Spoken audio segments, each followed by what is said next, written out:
welcome to the O Show with Orlana Darkins Drewery, your connection to events, topical interests, issues, and the movers and shakers in our world, and the opportunity to learn things that make you say, oh.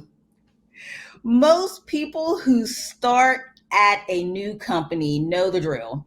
In addition to meetings and an office tour, orientation day typically includes sitting through a session or clicking through a set of virtual slides with a quiz to follow on diversity and sensitivity training. These company-wide sessions are staples at Fortune 500 companies and smaller organizations alike.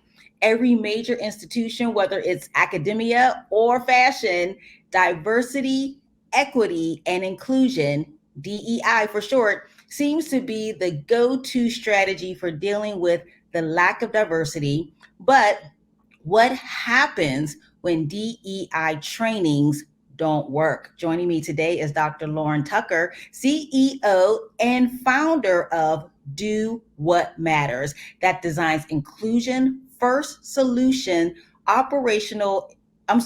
that designs inclusion first solutions that reduce operational inefficiencies in talent management, that foster bias and exclusion, and undermine the creativity and innovation required for business growth.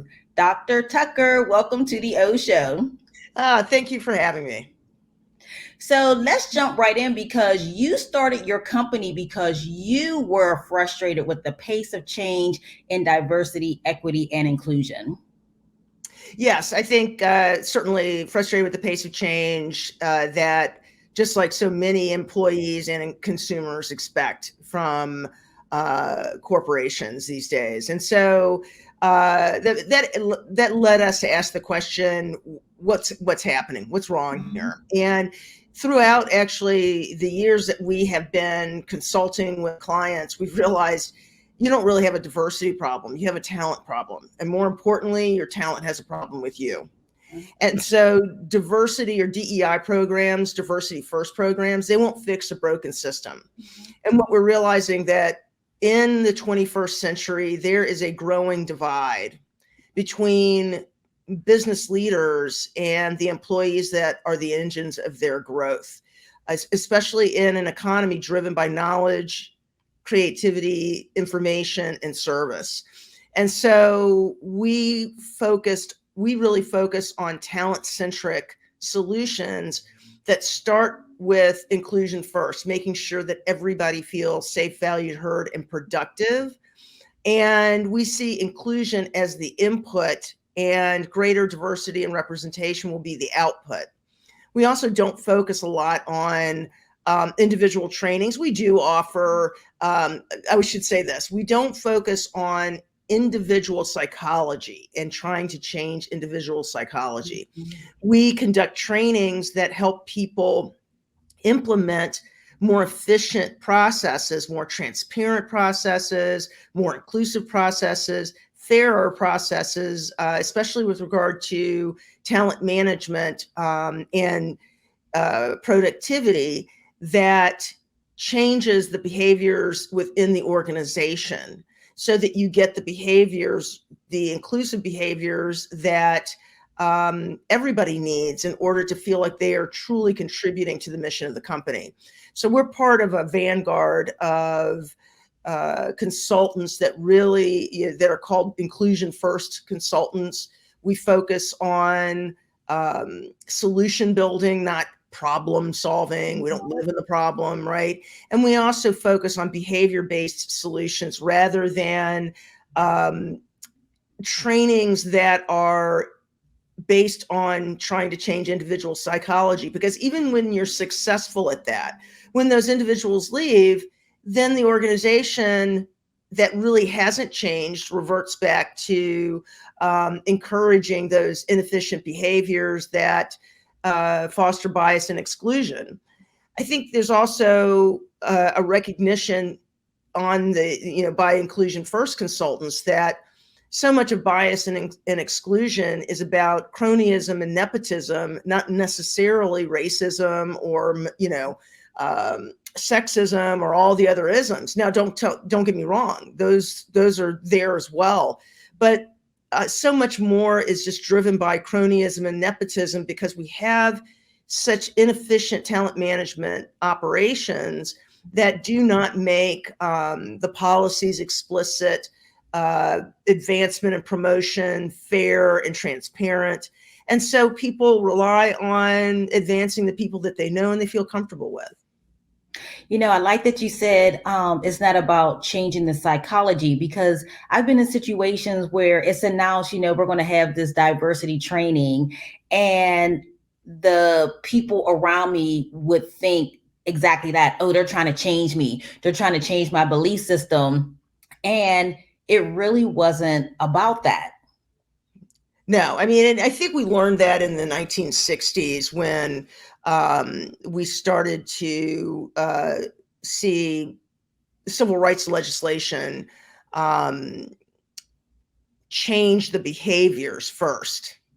Mm-hmm. And then when behaviors change and people realize the benefit to those processes and behaviors, then their psychology will change. Typically will change. But when you change the processes, you change the behaviors that you want to the behaviors you want to see. And I think that's really important because these are organizations.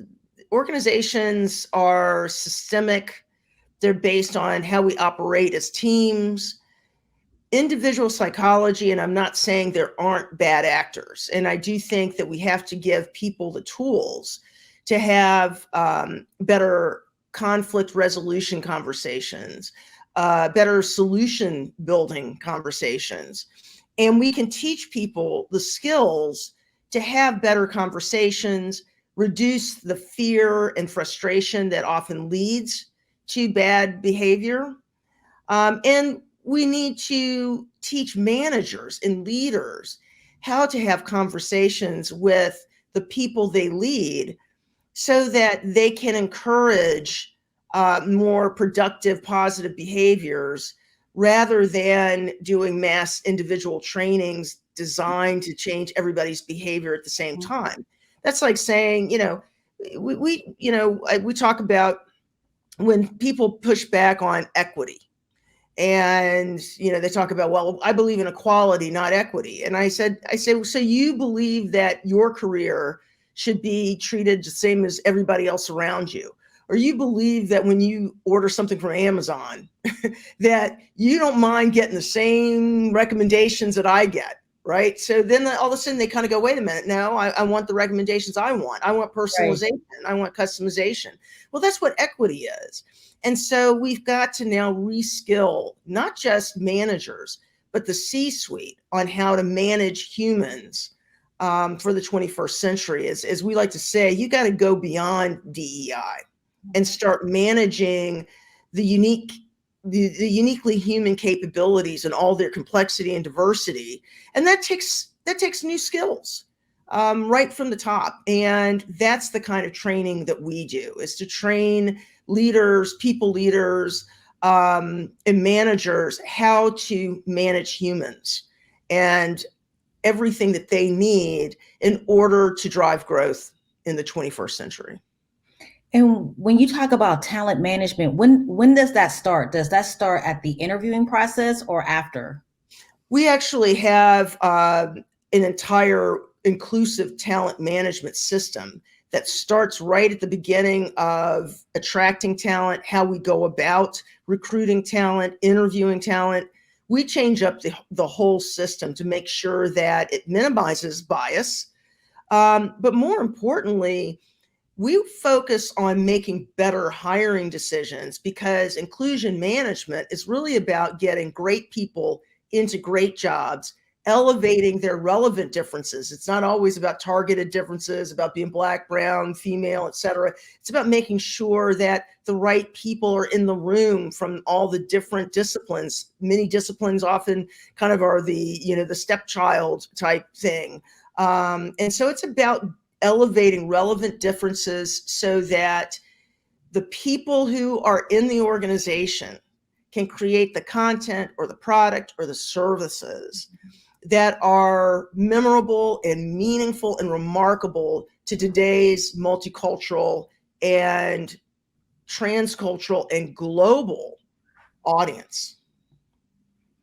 So I will admit something, for me, when I see a company, especially when they promote it, when they promote DEI training, I feel like it's an attempt to appear responsible. So for example, when Starbucks faced the calls for a boycott in 2018 after the controversial arrest of two Black men at one of their coffee chains, they publicly announced that they'll be closing briefly to conduct racial bias education for employees.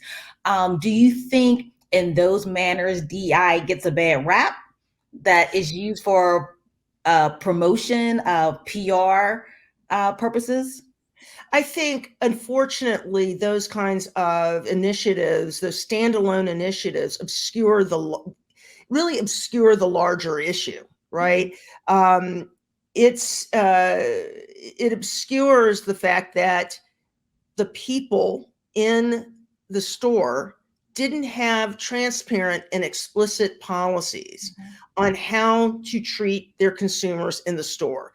People often go to Starbucks and hang out. I mean, that's the whole point of Starbucks, right? You hang out, you hope people buy more than one coffee, but people go there to work, they go there, and that company has encouraged that kind of consumer behavior. What they didn't do was train their service personnel to understand how to have solution building conversations with consumers, with the people in their stores, to treat the people in their stores like humans, because, oh, guess what?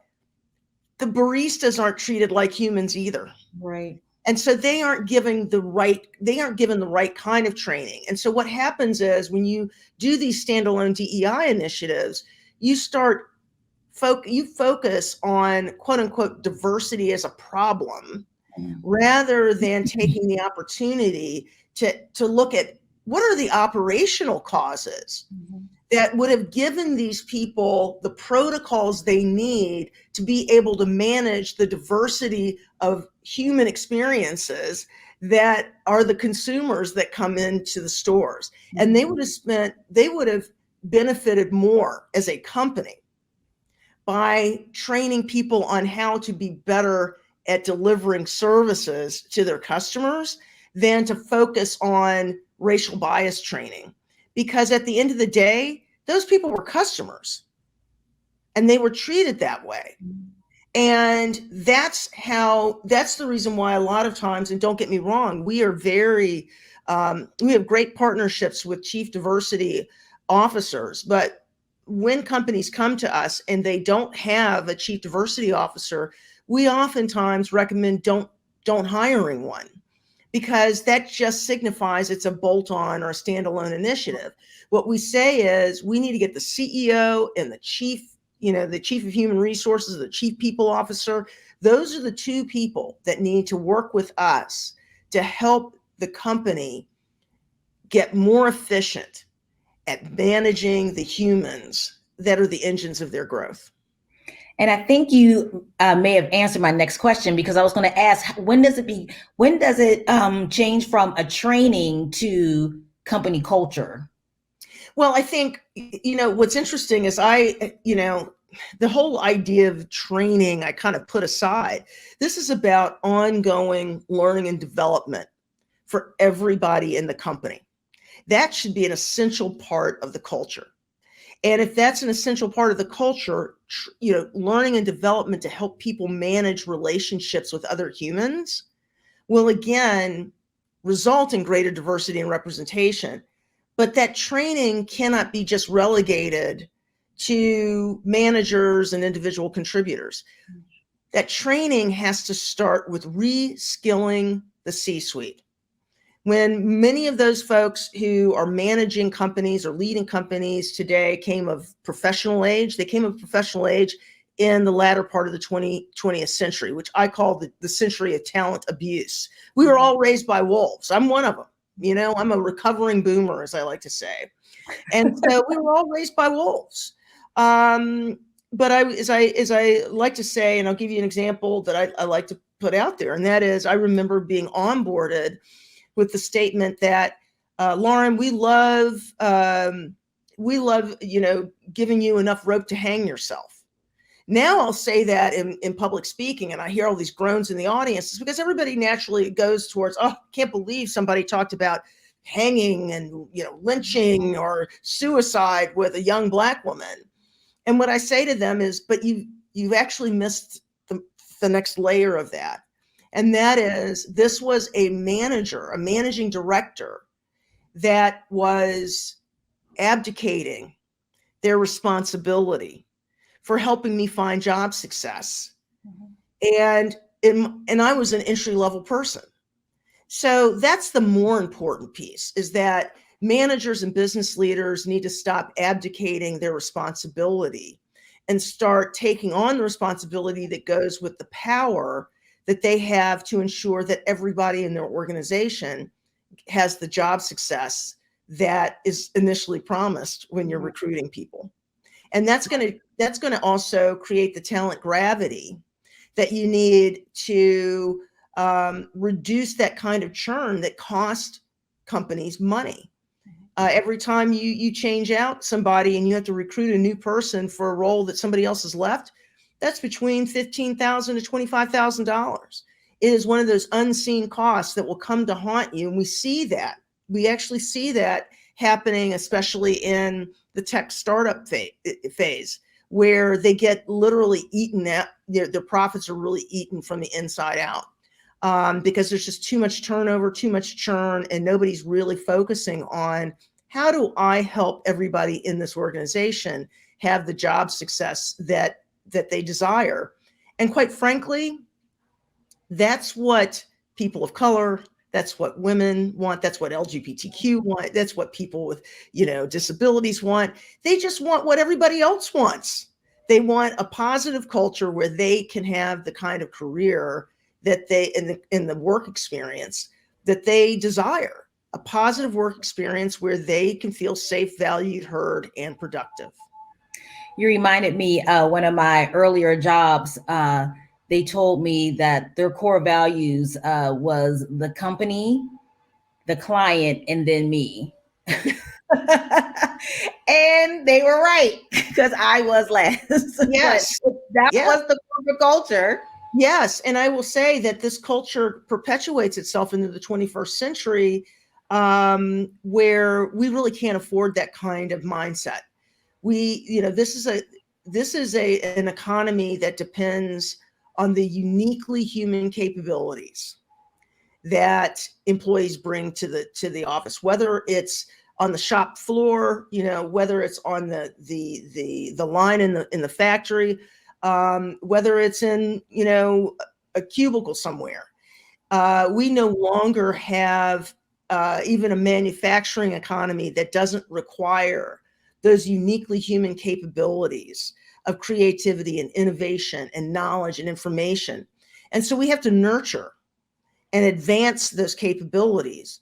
And that means that leadership, corporate leadership globally, has to start reskilling themselves, to start seeing, and that begins with a mindset shift, that these are not interchangeable parts, that are commodities and fungible, right? These are human beings that, despite the similarities and titles that we might give them, they still, the job still depends on them bringing those uniquely human capabilities and the complexity of their human experiences to the job in order to create that content or that product or that service that will drive growth and prosperity and make companies competitive for the future.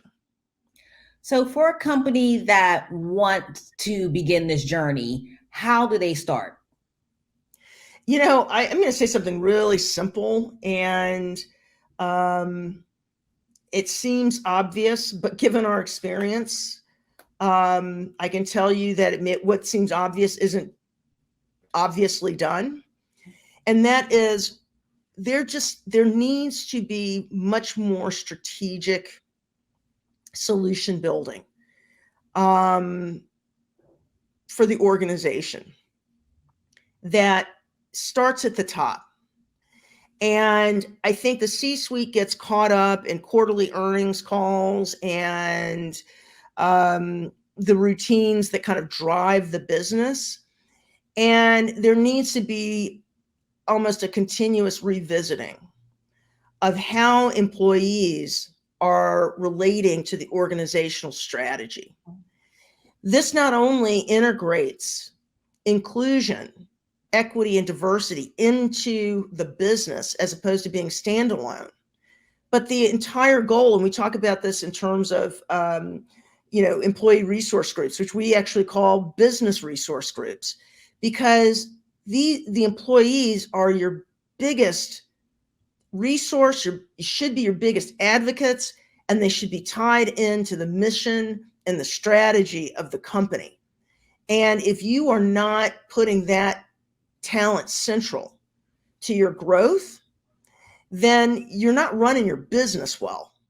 So I would say that for people who really want to move their business forward, so I'm going to flip the script, right? For people who really want to move their business forward and be competitive in the 21st century, then they need to start looking at an organizational strategy that is inclusive and that truly taps in to that tremendous human resource. And I'm going to repackage that phrase, the tremendous human resource that is the engine of their company.